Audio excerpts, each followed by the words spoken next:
សុបិនឃើញតែពីស្រីក្នុងមួយរាត្រីឃើញស្រីបីដងសុបិនបីយប់ជាប់គ្នាផងឃើញបងមិនថ្មីចោលបងឲ្យបងអស់ក្ដីសង្ឃឹមបើមិនស្រឡាញ់មិននឹកទេស្រី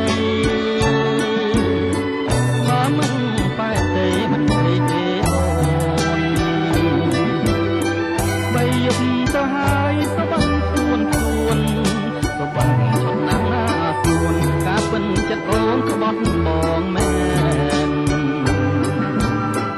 តើអ្នកណាមិន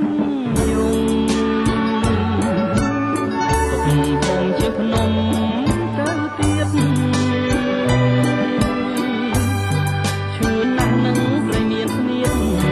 ឈឺណាស់ខ្មៅអត់ធម្មជាតិញាតនិយាយមិនចេញទេរណោធ្លាប់ដើរទៅណាទាំងគូឥឡូវអាសូរបងដើរម្នាក់ឯងស្នេហ៍បងស្រវាំងដើរដោយវងវែងពីថាឲ្យស្នេហ៍ឲ្យចំបាយស្នេហ៍ដូចជាផ្សែងហើយឆ្ងាយទៅ